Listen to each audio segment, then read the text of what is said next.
All right, good evening. Welcome to the Public Safety Committee meeting, City of Ocean Shores for July 15th. It's 5 o'clock and we have a very short agenda. It shouldn't be a very long meeting. But a 4th of July recap from both police and fire. And of course, we know you were busy. So go ahead, take it away. Yeah, so one of the things that we've done in the last few years is we've approached the 4th of July as really an all-encompassing holiday event for the city. So we bring together a lot of the city departments to do a lot of pre-planning, and it's obvious that it's extremely effective. I was really impressed with the way the traffic was controlled. I think it really did ease up on some congestion. But yeah, we were extremely busy.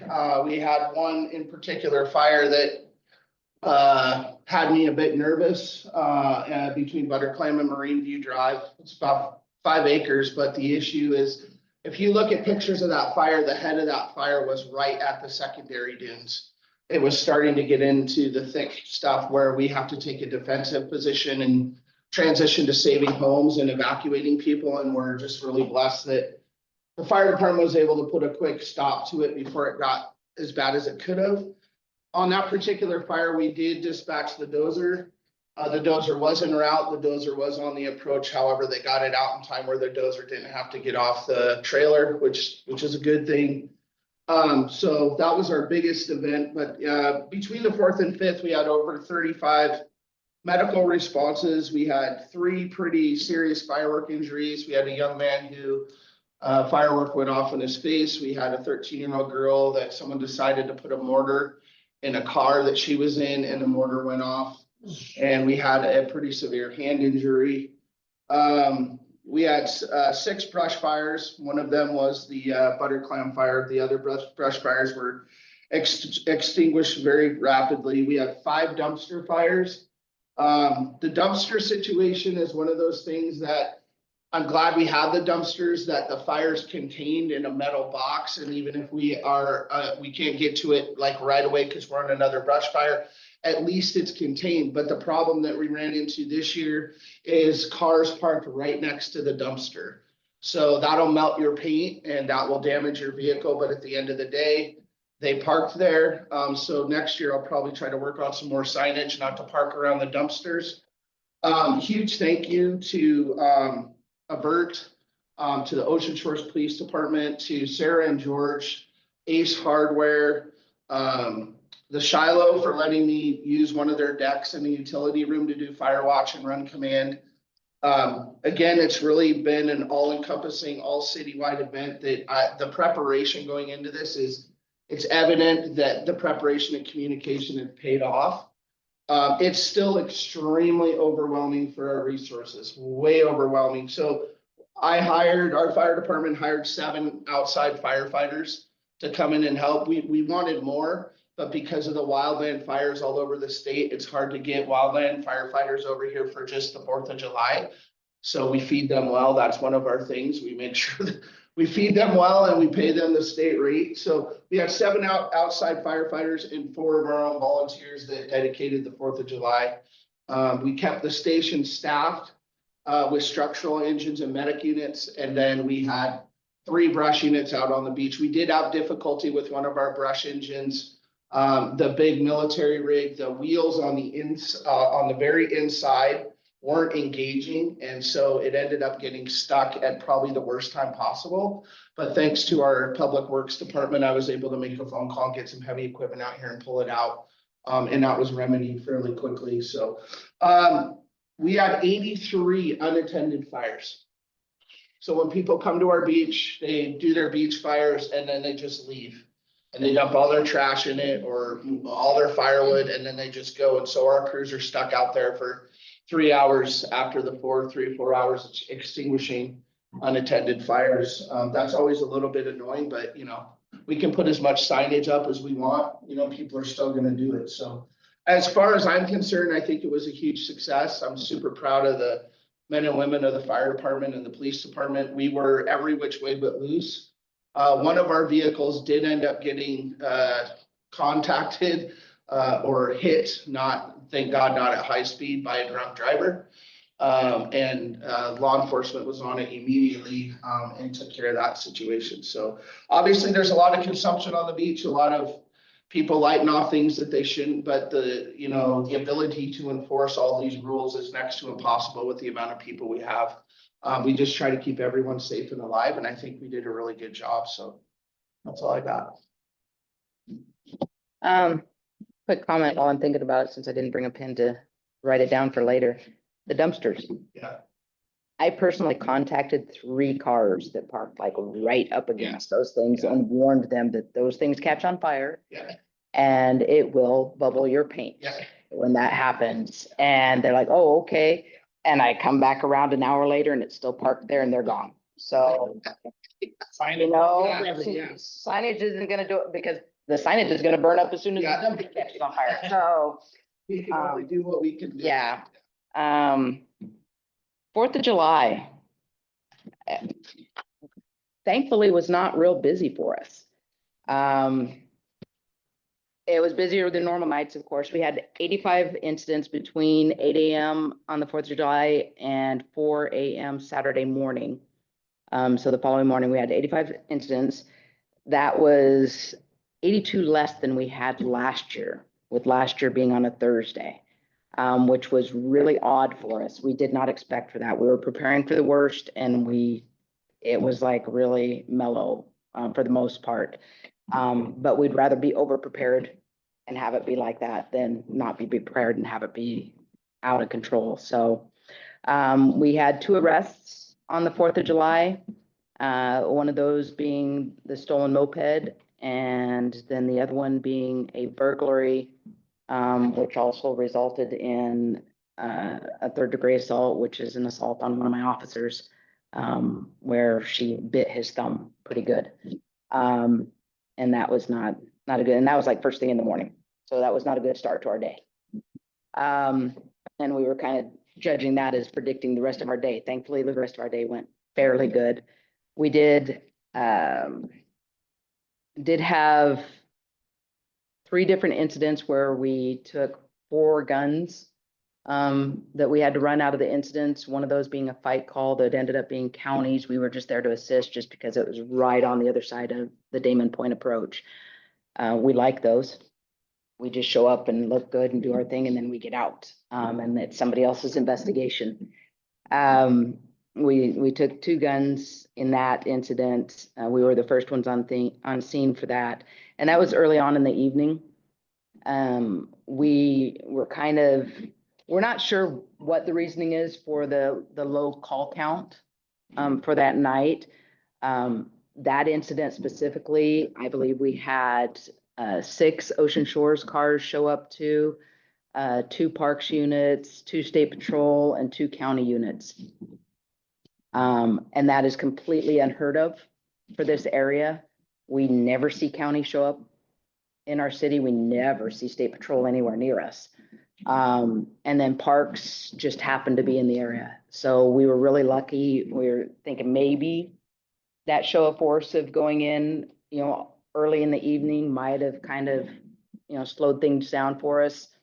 Not sure what the reasoning. It could have been that because traffic count, from what I understand, for that night specifically was about the same as it was last year, when we had twice the number of calls. So it just might have been that we got really lucky and people just showed up to have a good time that night. Whatever the reason, we were thankful that the things didn't get out of control. It was really good.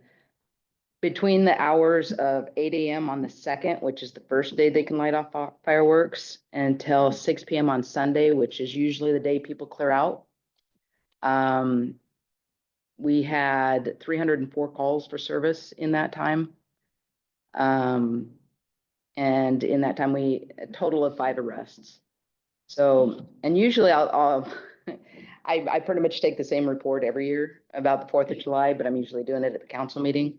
And I usually talk about how, and I'll just read it for you. The police department would like to keep you to keep in mind that the number of 85 incidents does not include the different contacts that they had where the officer did not notify dispatch. And usually that's because dispatch is so busy. We try and, if it's a real minor thing, we try and leave our radio traffic for emergency calls. And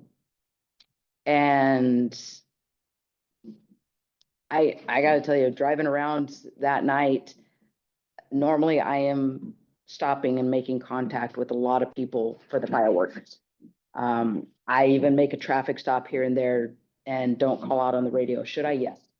But I usually don't, just because of how busy the radio traffic is. I only made 2 contacts that night for fireworks. People were just being really good. And I'm not sure the reasoning for it, but again, I'm very thankful that it was like that.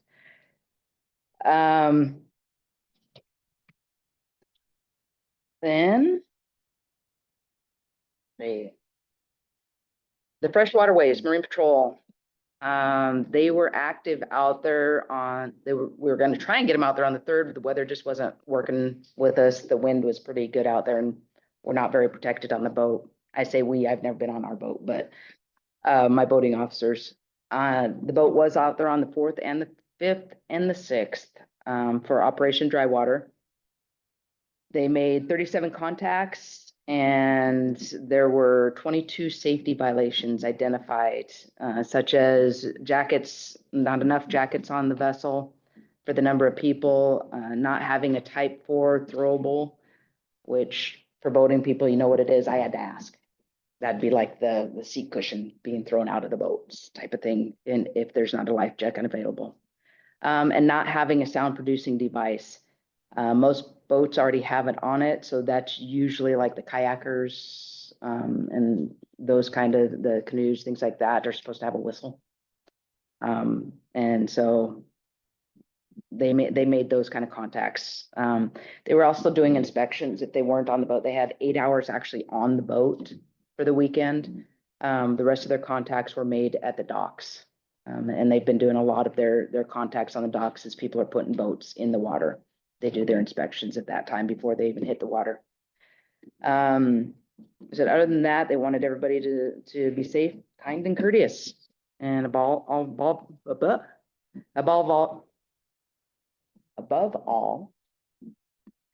they want people to get out there and enjoy our fresh waterways this summer. So, I think that's it. I wanted to do a quick update on our staffing right now. Today's the first official day that Officer Free is at Academy, starting Academy, and he has permission from his Army Reserve supervisor that he does not have to attend trainings while he's attending Academy. We'll have to make it up at the tail end, but he has promised he gets to actually finish the Academy this time and we don't have to pull him back. So that's exciting news. And I have 1 conditional offer out there right now, and hopefully we'll get them through background within a month would be nice. Because usually when we want them, so do the other agencies, and they're usually a lot quicker about getting them through backgrounds. We are really dependent on public safety testing to get through those, and they're usually not the fastest for us, but I think that's it. Do you want to go to staffing as well? Yeah, so we had a lot of people leave the department in the last year. So we had 6 vacancies, 6. We have our fire inspectors retiring, so we need to fill that position. So we did a huge test. I made 6 job offers last Thursday. So they have conditional job offers based on their psychological evaluation or physical and their background. And so once those come back, my goal is to get them onboarded in starting orientation the 2nd week of September. So yeah, so things are looking good and brighter and better. We're filling those slots, which will ease up on people working overtime and getting burned out. Summer's a pretty busy time for us, so we're looking forward to that. We have really, really exceptional candidates. I'm very excited. Yeah, it's a hard job market right now. So the other thing I wanted to mention, Chief Logan, is maybe next year we can consider doing a show of force parade in the early evening with county, state, you guys, us, and we just drive in a line down the beach and just let everyone know we're here, and then we go post up. Because if what you're saying is true, which I think it probably is, because I saw all the police activity from the Shiloh. I think the show of force parade, lights and sirens, just running down, everyone cheering, it's the 4th of July, but that just lets people know, hey, this isn't the Wild West. We're here and we're gonna enforce our laws. So, Yeah. just an idea. Might not be a bad idea. Yeah, State Patrol was actually out here making stops in the city, which was shocking too, and word of mouth. Yeah. It got around real quick that they were out there and being active. And again, the traffic revision, I think, was a great success. You know, with the traffic count being the same as it was last year, we didn't notice it. It didn't look like, I mean, just being in town and watching the cars going through and out there, it looked like we had less people here than we did in years past. Now, when you actually go out on the beach, you could see that we had all the people there, but I think the traffic revision, there's a few little tweaks that I'd like to do to it for next year. But for the most part, I think it was a real success. Council questions? It's not a question, but I want to say I was working with Avert. And I can tell you that traffic revision made a huge difference. In years past, it could take us 45 minutes to get an ambulance or fire truck down Chance. And we got them right through this year, and it just made a huge difference. So thank you for that. On the question, do we have more cars get stuck in the sand on the beach this year than in previous years at the exit and entrances? It just seemed particularly. Yes, it was very, very soft. That's what I like that. noticed too. And a lot of cars got stuck, and that backed up traffic. It was a huge backup all the way from Ocean Shores into Hoquiam, leaving town. And because there was 2 separate accidents. Oh, yeah. On the side, Always. yeah, so everyone's been drinking all day and then someone finds a ditch and it was just bumper to bumper, but all in all, huge success. I think the show of force, probably, I would agree with Nikki. It probably made a huge difference. People were like, oh, there are police here. You know? Well, I think before with the way traffic was, it would be so difficult for them to even be able to get out there. And just with the way you were rerouting all the traffic made it so much easier for all the first responders to be. able to Yeah, have and the easier Avert, access. the Avert teams being out there, they take away so much of the, you know, they're problem solvers. They know who to call. I think there was 2 missing children reports. There was, you know, someone having chest pain and, you know, it just helps mitigate a lot of the other stuff that, you know, people can handle. I mean, it was awesome having them out there. We enjoy them. Is that it? Yep. All right, then our next meeting is Tuesday, August 19th at the 5 o'clock at the Ocean Shore Harbor. Thank you, chiefs. Thank you.